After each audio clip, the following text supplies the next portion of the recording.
The resolution is that the FCC should block the Time Warner-Comcast merger framework. The role of Alice to endorse the team with the best orientation toward the world. The role of Alice to endorse the team with the best orientation toward the world. Same as when we say most proximal fiat is real and only thing matters. These speech acts that we have in this room, nothing actually goes beyond this. There is no ability for us to force the FCC to actually take action on this thing. We say we are most inclusive because we allow you to question our methodology or provide an alternative methodology is superior to ours. We say it's key to interrogating power, prioritizing its orientation over passage of a plan. It's key to interrogating power structure. It's key because that orientation is the over net benefit plan is key to being able to question the power structures that we are being enacted. We say it's problematic for us to be able to use the like the FCC and other actors tangentially related to it because it necessarily requires us to use already like for instance racist and classist and sexist institutions that would necessarily have to affirm them. We say only by acting outside of them, rejecting those institutions as because of by exposing what they are can we actually create the changes in order to be able to overturn the fundamental problems of these. We say it's required question to be able to actually resolve oppression.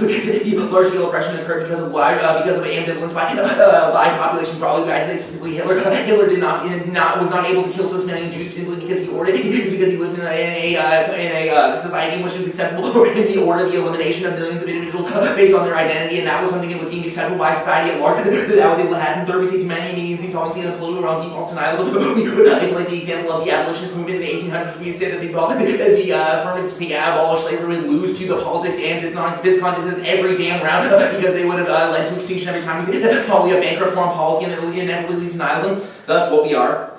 We endorse the resolution as a symbolic stand for consumer choice and an imperative to individual resistance to corporate monopolies and exploitation. We endorse the resolution as a symbolic stand for consumer choice and as an imperative as an individual resistance to corporate monopolies and exploitation. Can I get a copy?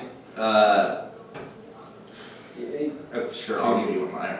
In a second. Yeah. What we are with the use of the USG and other tangentially related power structures like the like the FCC and other things are mandated by the resolution and are relevant to the ethic from Rome. Additionally, we don't foreclose other inquiries. We support the BPMC as a 7-minute act of being able to question certain power structures. That does not mean if you come up and say that the other things are bad, like anti-blackness is not a reason why we're saying that is something necessarily unimportant. We say that 7 minutes only allows us to talk about one form of oppression. Necessarily other forms of oppression are worthwhile talking about. Yeah, what's up? Do you defend the implementation of the plan? If we lose fiat, we will. Or sorry, if we lose framework, we will. Okay. Union is the status quo allows the exploitation through the lack of choice of specifically individuals. One, Comcast specifically merger has is basically one who granted Comcast monopoly. Comcast is the number one, and Time Warner is the number 2 provider of both cable and internet within the United States. This means that literally in a world where they are able to merge, it's going to lead to one company being able to control access to the internet abroad. We say it's going to be super bad. Additionally, we see now is specifically key because net neutrality rules are being reworked to the status quo by the FCC, and there is specifically really involved in this. And current discussions are about the fast lane, specifically about the ability for people who pay more to be able to get the faster internet. Third, we say corporations are going to be able to shut out interest in the status quo in a world in which the FCC allows this merger. But we say it's going to be super bad because it would literally allow corporations to be able to eliminate all information that they see as bad about them on the internet because they are going to specifically Comcast and Time Warner because they're like going to have a monopoly on it. Also, we say it's inherently classes because it necessarily means that the people who are poor are not going to be able to get fast internet or internet at all. That's not going to be able to get fast internet. That means they're inherently not going to have any information. It's just going to be super bad because this literally destroys the inability of individuals to have any choice and rather they're just forced to submit to the monopoly of the corporate power structure. Links. We say we break down the acceptance of the exploitation and the lack of choice of individuals through the attitudes that we isolate ones that the plan specifically stops the monopoly of power. We are symbolic resistance. What we say is empirically the rejection of the ideology that a monolithic corporation can thus control the entirety of the world. Not only the way that we get information, but the information that we get. We say the rejection of that is key to actually being able to have freedom of information and freedom of thought within the United States. Also, we say we highlight net neutrality specifically and internet freedom at large because we strengthen the credibility of the FCC to be able to hold other corporations to not be able to check the amount of like the speed and type of information that individuals are getting. Specifically, we break down the lack of involvement by the FCC on these corporations under the status quo. This is the reason why power structure argument is because the FCC is too worried to be holding the corporation. This is the open door mentality. You go out of the private sector into the public sector because you're the one that quote knows what it's about. Say it's super bad because it means they're worried and they're actually want for regulations on corporations. corporations. It's the reason that corporations control our daily life and continue to allow only certain information to be getting to us. We say that journalists first, the net neutrality is probably going to be key. It's key to access stuff, information suitably, and more importantly, it's key to information to people who are already politically disenfranchised. We say individuals who, first of all, people are not going to, many people are not going to be able to afford the internet because the prices are going to be skyrocketing. It's only bad because it means that people who already have trouble paying for these things are necessarily not going to be able to get that. We say that's problematic because it literally means that there's no activism that occurs. We can specifically isolate workers and discussions on the internet were really important, and that was a way of organizing. We say in a world in which you necessarily take away the internet from poor people, from black people, it necessarily means that their organization is completely obliterated. We say it's bad because that is going to be problematic. Also, we say it leads to price fixing, which literally allows them to crowd out certain individuals who they don't see fit to fitting into their corporate mindset. We see the rejection of this ideology of corporate domination is key. Being able to check back for this. In fact, first, it's key to questioning deeply embedded structures, specifically what's going to occur under the world of status quo is that without action, it's simply going to mean where corporations who already have power, and specifically isolated with Comcast, corporations going to literally able to control the flow of information to certain individuals. This means they can literally not only isolate, there's no bad information coming out about these corporations, which then creates an self-fulfilling prophecy where they inevitably are going to have more and more power. We say that that's going to be bad because that forecloses any possibility you have real solvency in the future. Also, additionally, we say that it's key to having individuals have relations because these already politically disenfranchised people now have no ability to engage in the functioning of the political system to begin with. We say that's going to be bad because that inevitably goes going to lead to disposable population is the ideology that those who are already on the periphery deserve to simply be eliminated by the existing power structures. We say the affirmative is the only one that can actually break this down. Additionally, we say information is still the key. It's key to, first of all, getting out of poverty, necessarily having information on the way things are functioning is necessarily as key to reducing poverty. We say additionally, say this is a key to finding things like finding a job online are necessarily key. Also, we say necessarily justifies systemic racism in a world in which you can people in poverty are like the vast majority of minorities. We say that inevitably push these individuals to their free and justify the disposable population. I think disposable populations are going to be super bad because first of all, its ongoing impact is the only ones keeping us all back. Also, we say it is the literal logic of genocide that individuals who we no longer see fit can simply be exterminated and don't deserve any kind of say in the functions of society.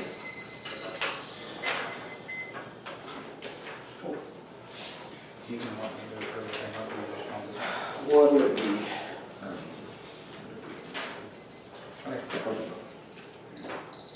So we went off. It's not a critique. Then framework and case.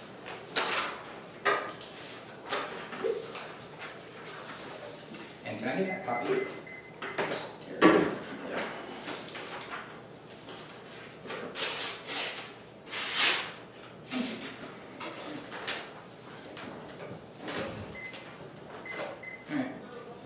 Everybody ready? Yeah. Okay.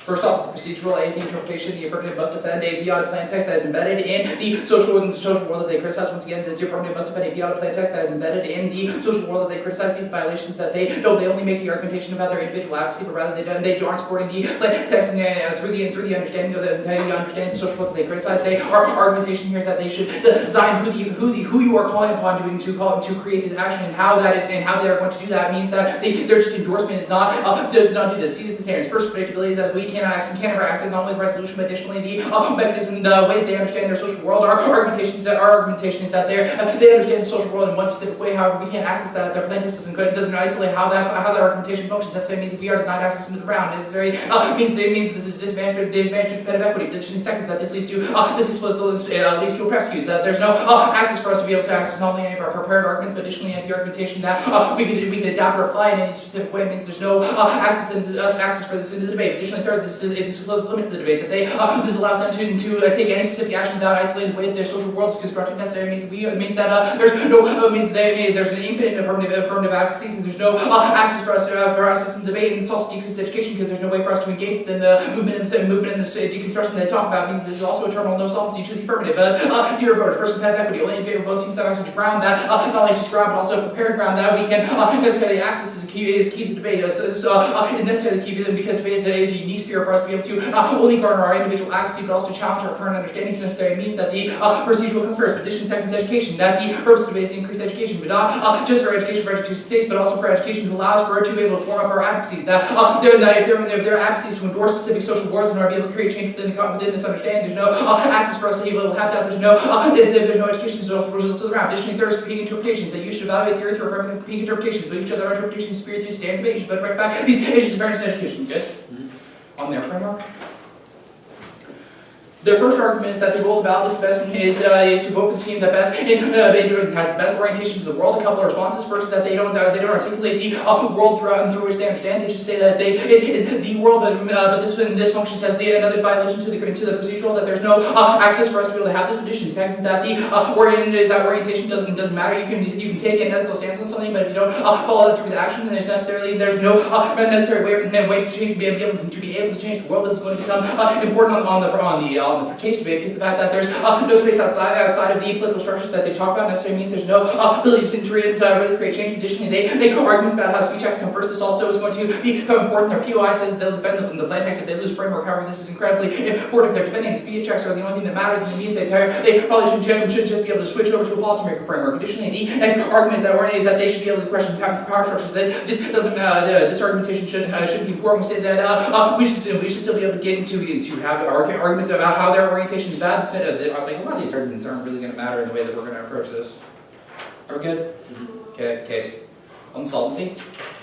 The first argument is termed that the affirmative sees the political argumentations that they try to work with and work outside of the political structure in order to be able to recreate, in order to be able to change the way the political structure is how it works. However, this doesn't function. There are argumentations that the USFG should do this. However, their advocacy, their solvency mechanism only comes through their individual advocacy. This becomes problematic for a couple of reasons. First, that this acts as terminal no solvency in the case, because the fact that all the political structures are the ones that have all the guns and have all the money necessarily means that there's no place outside of this, and allows it means they won't be able to change the systems that they try to criticize. In addition, second, that this poses a disadvantage because of the fact that this allows for these political structures that to endorse violence against you when you are only taking your individual advocacy. This acts as a mechanism by which it allows for the political elites to destroy you. But additionally, the next argument is going to return that the endorsement through individual advocacy is bad because it allows for the diffusion of responsibility, or arguments that corporations utilize things like individual responsibility in terms of environmental policy, because of the fact that they say that is the individual that's causing the environment, that you have all these plastic water bottles, and that is what's killing the environment, rather than ignore the way that corporations lead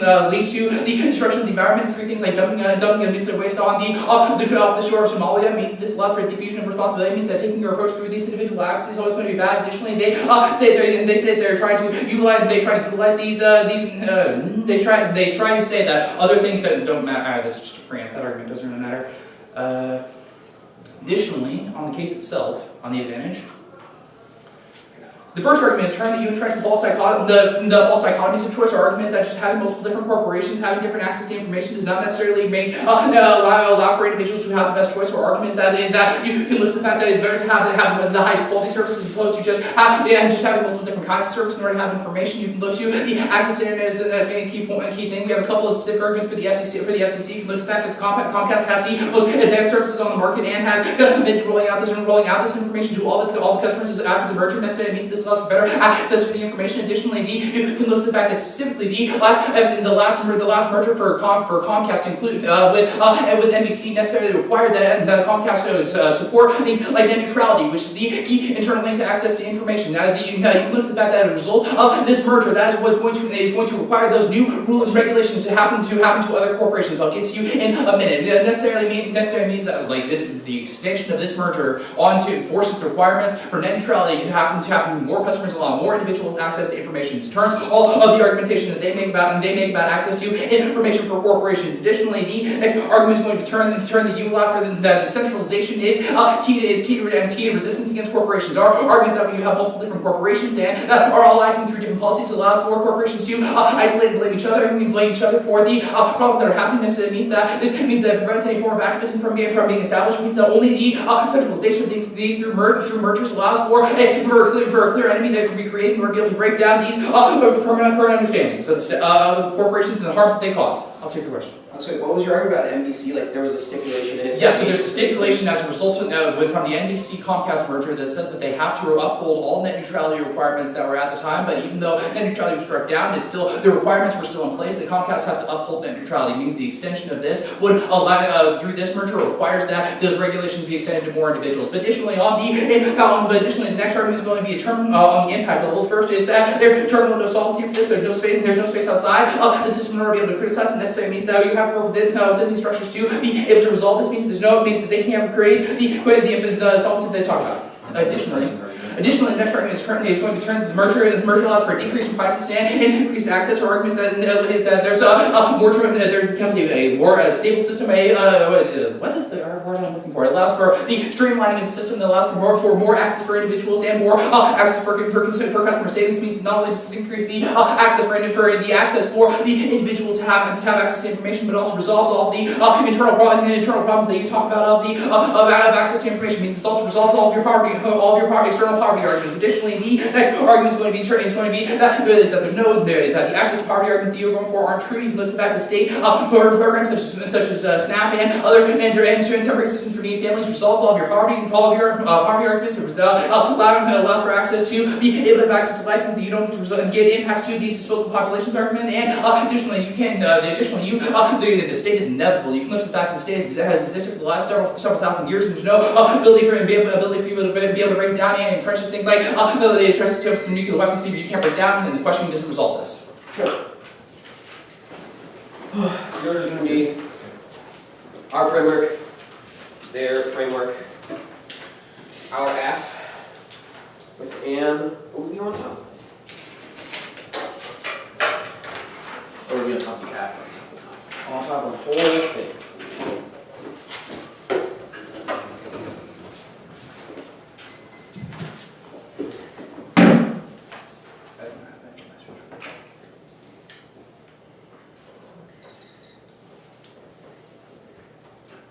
Are you ready? Yeah. You ready, Judge? There you go. As an overview of this debate, we are going to be going for the framing that our orientation is the only thing that leaves us round, and our orientation as a judge has an ethical obligation to stand against any contradiction to capitalism that harms the proletariat, and we are winning that we do this. Go to the framework now.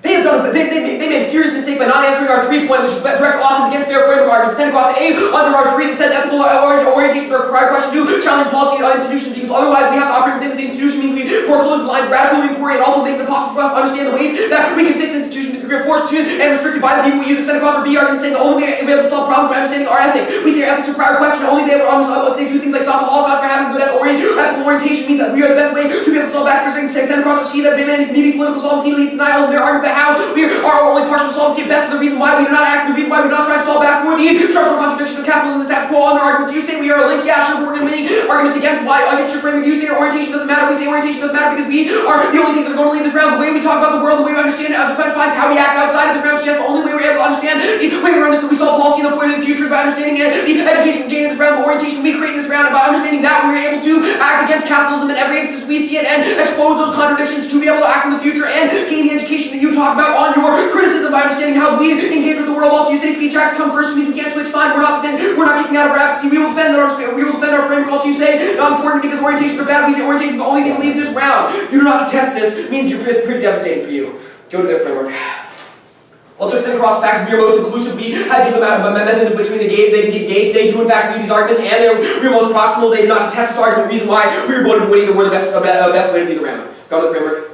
Our 3 standards disadded their framework, but that's all their specific standard. First, defense of their standard. First, they say that's key to understand social knowledge and competitive equity. We say that's not true. We say that we are able to engage and interrogate the world the way you have in our case. We say the way you engage in a case is wrong. Also, you say you could promote a private alternative advocacy. There are plenty of routes out for you. Also, we say it's not going to put a question of competitive equity in the world. We say the best way to solve problems would outweigh competitive equity. You're not reading it. In fact, it's the argument. Also, you're probably going to say fairness, but we say fairness for whom? We say when you're discriminating and forcing us to use problematic methods, means we don't actually come to a beneficial solution. Means that our education we get out of this round is deeply harmed. Also, you read no clash arguments unreasonable, which is the reason why you're not going to be getting access to any education standard. Also, you say preps Q1, we say we are talking about the topic and defending the topic in the same direction, means we are infinitely predictable. We are just defending it in different ways. Question how we justify our plan, which is the reason why we are infinitely predictable. Also, you say we deal with the resolution. No, we don't. We are infinitely topical. Also, you say we give the number of advocates. No, we literally defend the plan text. We just defend it in a different way, which is the reason why why it's infinitely predictable, especially the fact that we have read this framework in multiple different debate rounds, suggest that this is not a unpredictable plan. Also, we are going to be winning this outweighs in a world where we are winning the best education arguments are going to be key because fairness is arbitrary. There's no way you can evaluate it. We give you no interpretation as to what this means. We're uniquely beneficial. You say policy making education is key. We say one, we are prior question because of our 3 standards, particularly our 3B, which says the only way we are going to engage in ethical politics in a beneficial way by understanding through ethics. Also, we are winning that education is not a prior. We are the best education because we are engaging how we understand the world. And once we have come to our own conclusions, rather than understanding what the state do, we might be able to engage with the state not merely by doing things like policy making, but also by trying to resolve these things like helping individuals, going to rallies, trying to donate to certain charity groups. All of these things are the unique actions that we are isolating as key, not merely acting in the state, especially in the fact that we know how we're going to become policymakers. Also, you say, perhaps you can't understand the world, no reason why this is true. Also, you need no voting issue on this, you say competing interpretations, which is the reason why you're not going to evaluate this in a world where they concede dissents to it, i.e. all of our framework.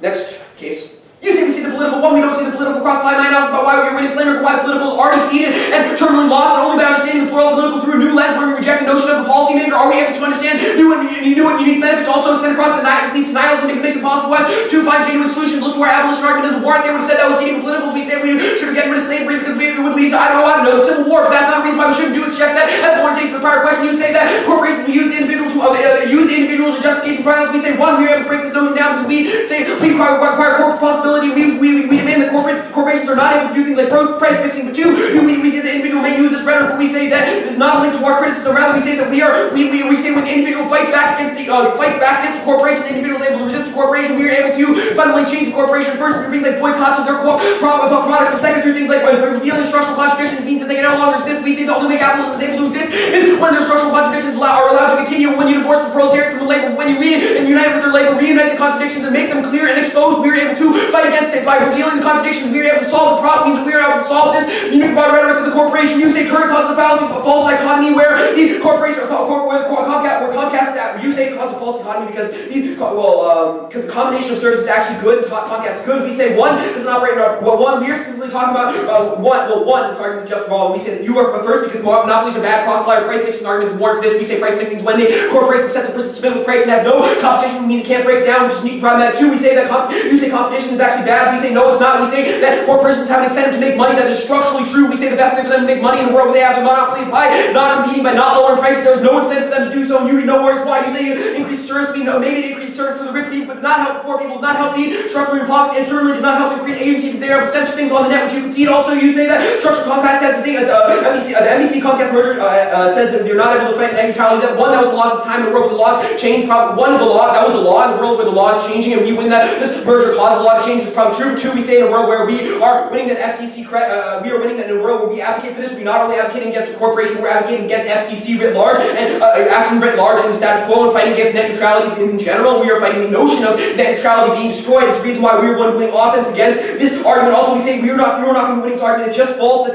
they have to follow these rules. We say that this was an old merger, not this new merger. No reason why we have to cross the line in the future. Also, this is no reason why we wouldn't be able to find a legal loophole. That corporate lawyers are always going to be able to do this and always going to find a way around your plan, which is the reason why only by taking an individual stance and forcing them to pressure of their profits and prove from the bottom up are we able to solve this problem. You say turn because it expands and centralization is key. We say no, centralization is not beneficial for the individual because we say that only competition is able to solve it. When competition creates, it produces prices of the basic economics. Also, you say our framework turns this means it doesn't matter. We say it's our orientation that matters. We say that we are not defending the use of fiat means your arguments are just not a link to our case cross-supplier framework. Attention to subpoint 2, which says what we aren't. Also, using centralization. Good. We say it's not no warrant this argument. No reason why they'll be able to increase centralization in a world plan. And in addition, you say they blame each other for this, which means they're able to continue the structural contradictions. No, they cooperate and cohort, trying to reduce price as much as they can. But only when we're able to increase competition and fight the monopolies that they create are we able to solve back for the problems that they firm advice slates. I'll extend across our uniqueness that right now Comcast merger is going to cause be problematic for case they read no warrants against us, which is the reason why you're going to win that the unique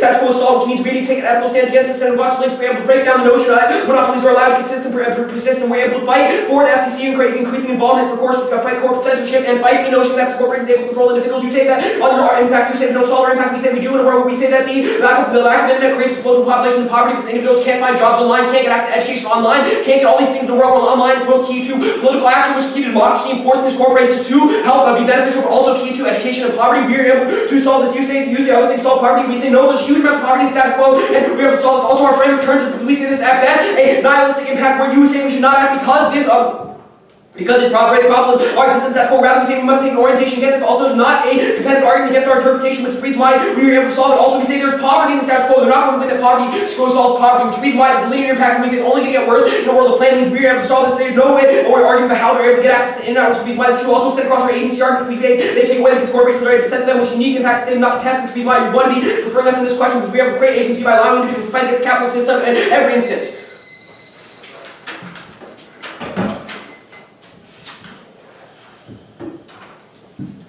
I would like the LO order, so the procedural, their framework, their case. Sorry about that. You alright? Yeah. And then I'm going to start time and talk to Corey for a second. And then, Sure. This one.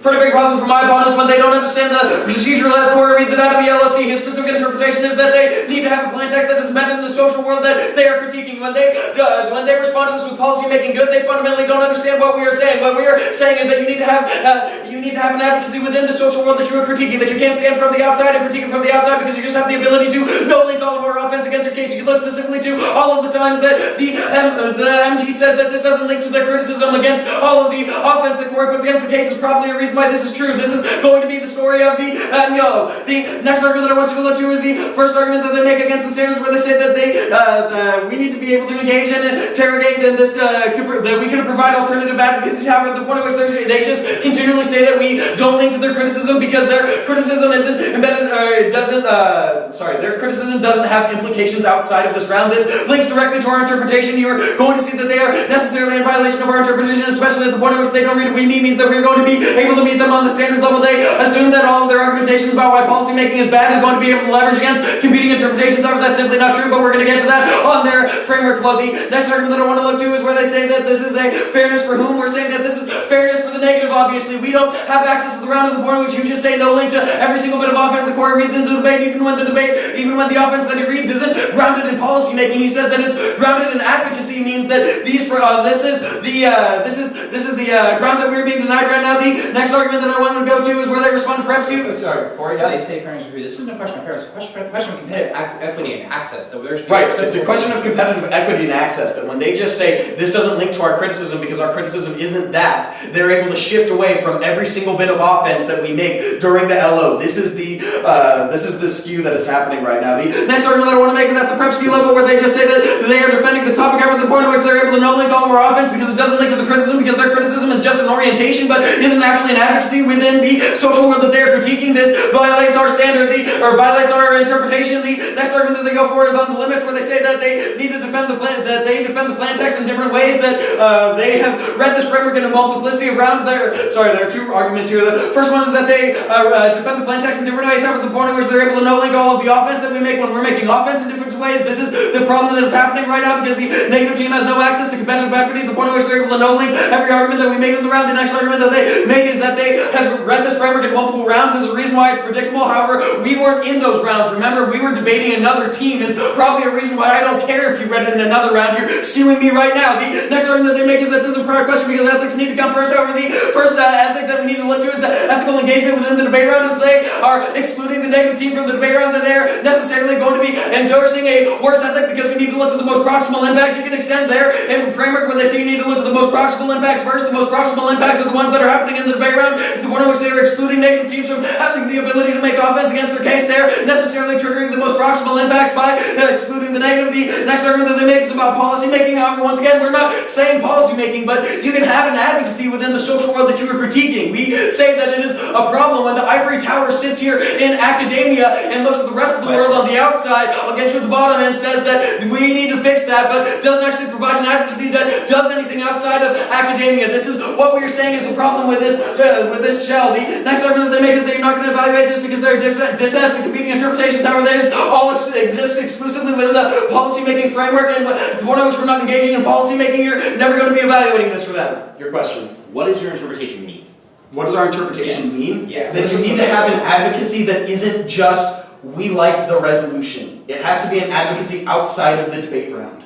No, the argument is that it has to So be if I embedded, go- it has to be you have to have a plain text that's embedded in your social reality. So you have to provide not only an actor, but also how that actor changes the world through a plain text. This is what our argument is. Yeah. Go over the extend the standards debate.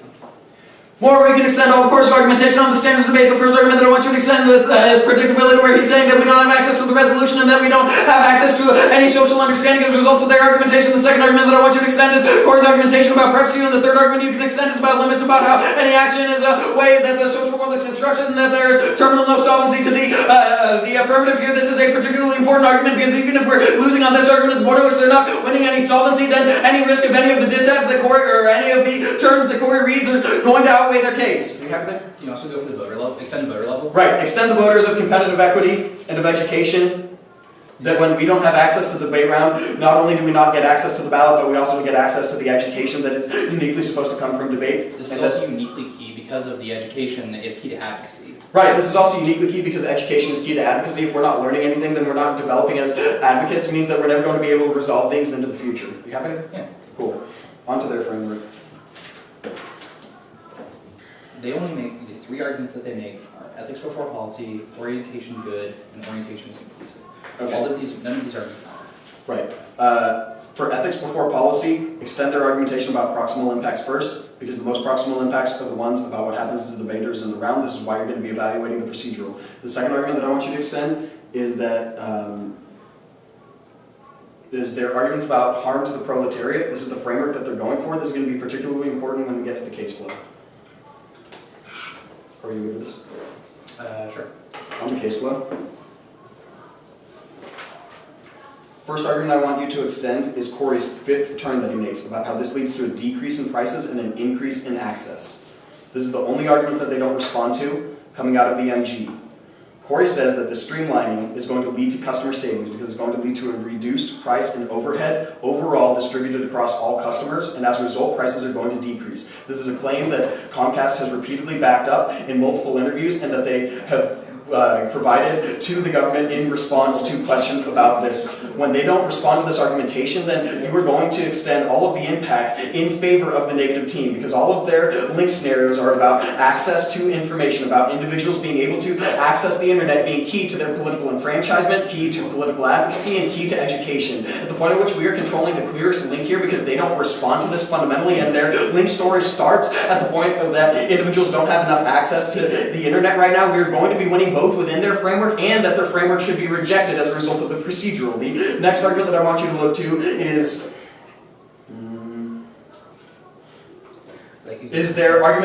Corey's argumentation about net neutrality. They make a couple of responses here. Their first response is that the law is changing right now. However, the way that the merger was written for NBC Universal says that they have to abide by the laws that were in place at the time, means that they need to abide by net neutrality right now and into the future. Is the reason why we are going to be extending net neutrality to millions of more that net neutrality will be extended to millions of more individuals if this merger is allowed. The next argument that they go for is that the lawyers are going to find a way around these rules. However, the lawyers haven't yet found a loophole, means that these lawyers are probably not going to be able to do it because it's been in place for years. But the next argument is that they still have to follow the net neutrality laws. If the problems have been exposed now, then there's probably no reason why you're going to be evaluating this. At the point at which net neutrality is being maintained, we probably control a better internal link to political enfranchisement and breaking down of poverty than they do, means that we are winning on their framework as well. I would like to do the case debate on top, where I just floated all on the advantage, and then the framework, or sorry, yeah, our procedural. Everybody good? Cool. This debate is largely going to come down to a question of the procedural. However, even if we lose that debate, I want you to look to the two terms that we are giving. They are giving the turn acts and turn the entirety of all the impacts that they are going to go for. The first that Jacob gives you that is Cole conceded with the MG that the merger would lead to a decrease in prices and increase in access. This acts as a methodological argumentation that allows for the best breaking down of their the lack of access to information. This necessarily turns all the impacts that they are going for. They are going for the access to information necessary in order to break down the corporate structure. We necessarily turn this by allowing greater access to the internet, and we turn all their poverty arguments that this necessarily increased access means that more individuals are able to get access to jobs and salt, and this takes out all of the offense that the PMR is going to go for. But additionally, you can also look to the second turn, that this is the net neutrality argumentation. They try to write this argument off as being ridiculous, but I want you to look to the specific analysis we're giving you that the NBC merger was had requirements that Comcast had include regulations that allow for net neutrality and that support net neutrality, and they have to abide by it into the future. It means that all apply to all future mergers. It means that all of the argumentation that they are given, that they are going for, just is not true in this instance. Additionally, look to the fact that this probably turns all of the arguments they are going for the same reason that net neutrality is necessary internally in order to resolve a resistance against the state, a resistance against the corporate structures, and allows for the reduction in access to poverty. It means that all of the argumentation that the PMI is going to go for just is not true in this instance. On the top, Callie.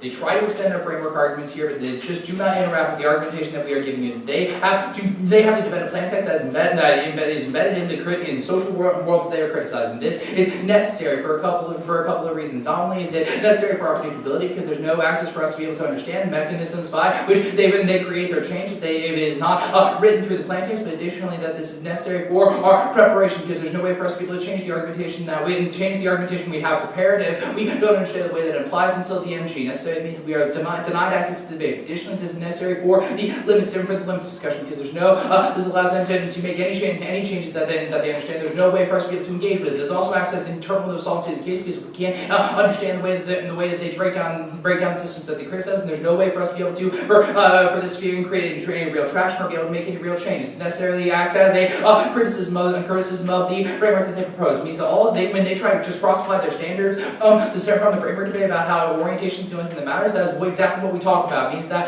when they are being unclear in the orientation that they talk about, it means that all the standards that they try to cross-apply as dissents don't matter. This also means that when they don't have either we meet or counter interpretation, you are defaulting to our framework. It means that all of the argumentation they go for doesn't matter. Additionally, I want you to look at the fact that the argument about how we don't have a counter interpretation or framework is both wrong in view. Jacob says there's no we meet or counter interpretation. Under consideration. Okay, that's what I figured.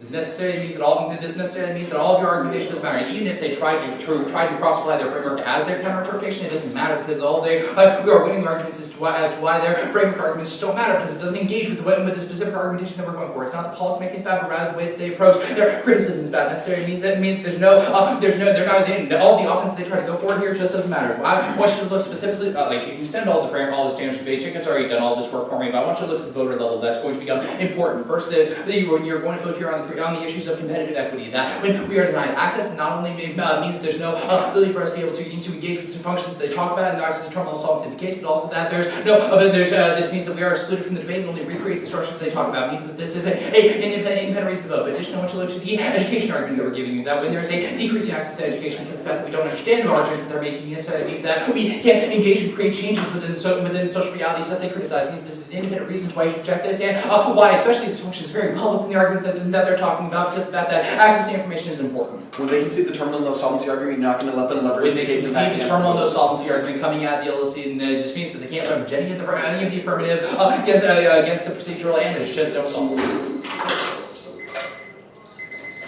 It would be the Aff framework, the Neg framework, and then the case.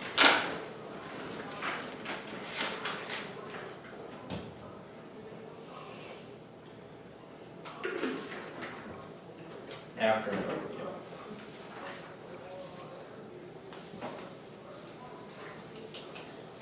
Ready? Yeah. The fact that they have something to go for on the block, absent beyond topicality, probably empirical proofs that they're not going to have nothing to go for in this debate whatsoever. Probably solves all the defensive or all the offense that they make on their topicality. Additionally, we say that our framework is going to be key because it is key to interrogating, allowing alternative voices. They say that they are the ones excluded from the debate space. They say that this is not unique. There are millions of individuals who are fundamentally already ignored from the debate space, and we are key to being able to bring those ideas and those thoughts in the debate space, to be able to question the way the power structures fundamentally deny them access. We say that we are the ones that are can allow the most people to be able to have access to this questioning of the system at large. Go to our Point of order. Any argumentation about individuals excluded from the debate space is new. This is an answer to your completely new argument. It says we are unethical because we exclude you from the debate space in the block. I mean, the L&C argument is that we're being excluded, and that's bad. So I don't think that's a justification of the argument. That is a new argument. Yeah, I'm sure that's right.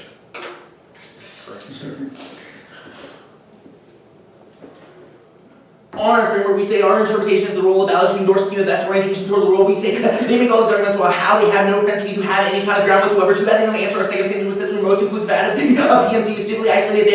We allow them to question our methodology and provide an alternative methodology to our own. It is not our fault. They should not be Christian or accountable or any kind of alternative. Actually, that was a choice of theirs that disallowed them to have further offense. People go for the lock. That is just a poor decision on the point of the negative, not a reason why you should vote against the affirmative. Additionally, they make this argument that if the possible impacts should come first, then that's the reason we should evaluate the procedural. This is not a correct argument. First of all, this is a new argument of the block, which the argument on answer to is probably means that excluding them is not. First of all, we necessarily say we don't exclude them because our most inclusive argument answers back. Also, we say even if they are excluded, it is at the cost of including other voices who are systematically excluded by the system at large. What they are saying we should necessarily have to engage in, we say is fundamentally flawed. This means you can go to our 3 A, B, C, and A, B, and C argument. These are really bad. These are conceded throughout the entire debate. The reason we read a framework like this in the app, is in the PNC, is to preempt this kind of topicality, is because we tell you that this is fundamentally the you're reading is fundamentally bad for 3 reasons. First, because it's key, it forces us to use problematic methods to engage in things like sexism, racism, and heteronormativity. We say inevitably that is the reason that these problems recreate themselves. Acting outside is potentially going to be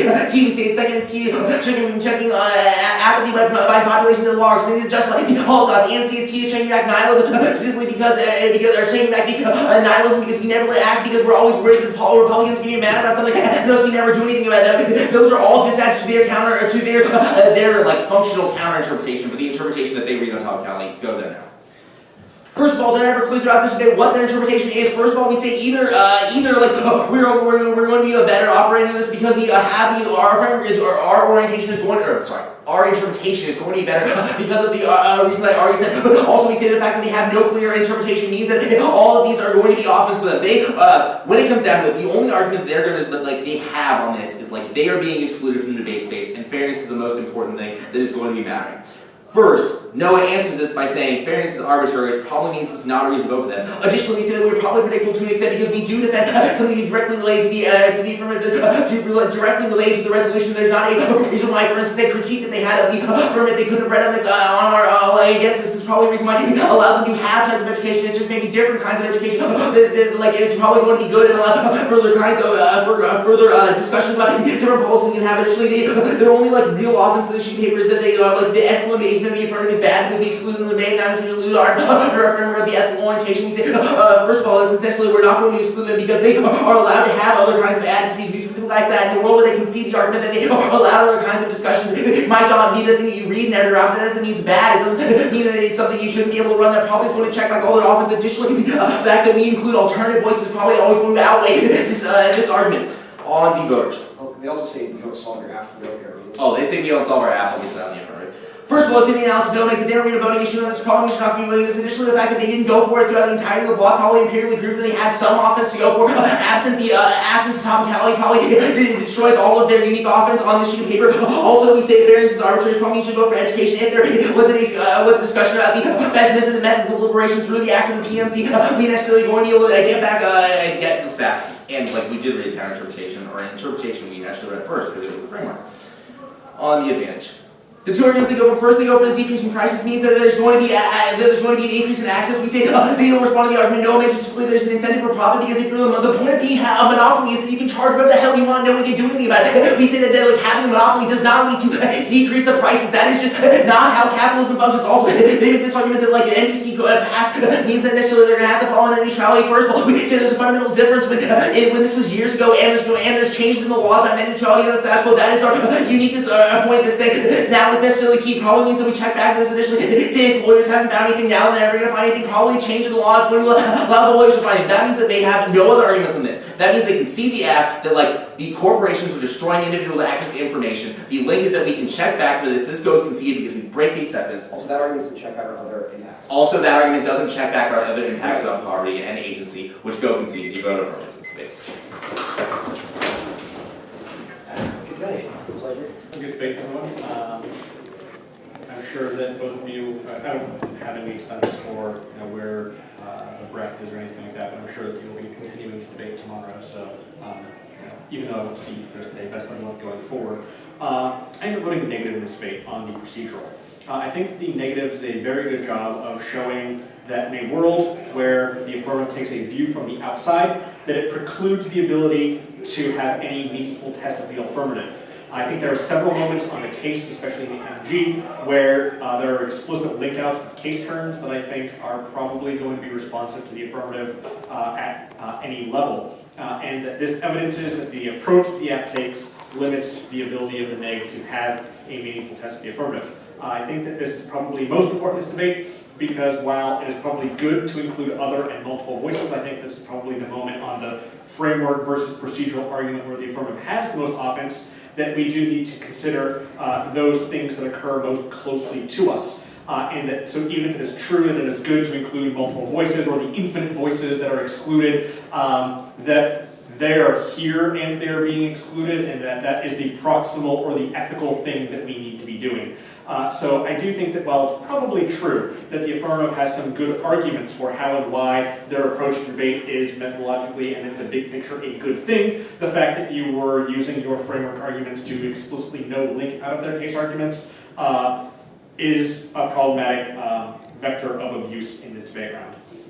Plus, I do think that I'm getting scenarios from the negative in this debate that you'll be able to make critical arguments, you'll be able to test things, but you just need to keep them in the same, what's the word you use, life world, or embedded in the social world, that's the word, the social world that you are criticizing. So so that you are then no longer indebted to potentially defending the racist and sexist things.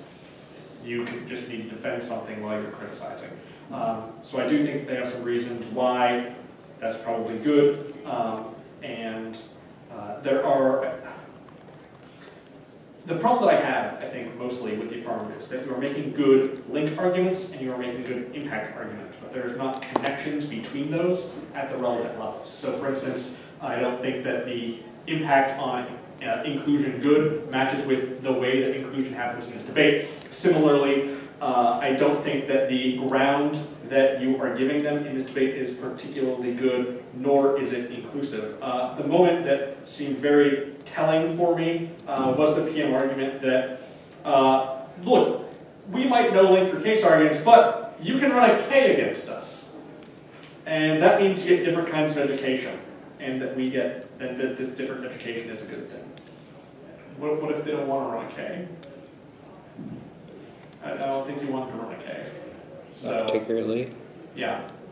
So I think that kind of paradoxically, for me at least, and again, I'm sure that other judges would resolve things differently, I would be meaner to them on framework. I'd be like, you're doing a type of education that we think is actively bad and deserves to be excluded. And then win that your approach to education are better. And that by trying to take this kind of waffling, oh, we're including you, but really we're excluding you, but really we don't care about you, is kind of a waffling that I would just be happier if you were meaner to them. And defend those things that you think are true. Because, I myself, I probably think that, things like critical education are good. You would then need to resolve why this view from the outside is a necessary prerequisite for a real test. And I think that you can probably make those arguments easily. But yeah, I would just be more bold and just be like, nope, your stuff's dumb. We're going to exclude you. You shouldn't be mean to poor people. And I'd be happier, probably. locally. But as it is, kind of trying to take a moderate position means that their articulation on this procedural area becomes a lot more offensive for me about how you have a problematic relationship with inclusion versus exclusion, the things that I sort of stated before. So I'm more than happy to talk about the substance of the debate or just how I resolve other parts that weren't necessarily in here. Or if you just want to go back to your prep rooms and get ready for the next debate. Did you grant this case? Like their arguments they went for that walk? You know, to be perfectly frank, I didn't look at them too closely because I think that if you're losing kind of you're cheating in this debate, I don't care about them. But I'll be a little bit honest here. I think they have a little bit of game on these case terms. I think that, which one was better? The first argument about the relationship between prices and access and things like that, I mean, I don't think that's a conceived argument as they flagged it as. I do think that that's in the context of the way that there's always a profit-driven motive that monopolies will just make sure that we always screw people over. Probably need more on that. But I think that the term that they're winning much better is this like net neutrality thing. Like that seems compelling to me, that if it's currently codified in law that NBC/Comcast has to behave in particular ways, that's going to go forward in future mergers. That probably does internally link to a lot of these arguments they're making about poverty and access. So I think that more ink would need to be devoted to that term. The first one I think you could probably just suck up, especially in a world where you're winning the framework arguments about the way that neoliberal society tends to treat those who are at the periphery. You're going to take care of it pretty easily. But this shit, that's outside of the framework. And I think you probably need a better answer for that. I don't want to call it out. I'm pretty sure I looked it up after this round, and I think it said that was a proposed thing and didn't actually happen. I could be wrong about that. No, that was as a result of their merger with NBC Universal. One of the contingencies that was placed upon that merger was that they had to abide by the net neutrality laws that existed then. And even after the laws have changed now, the imposition was that they abided by those laws. So the interpretation that they're operating under right now is that they need to maintain net neutrality. And it's entirely possible that it could be changed, but in 20 minutes prep. But I think procedure. I don't blame you. Yeah. This is the reason why I'm just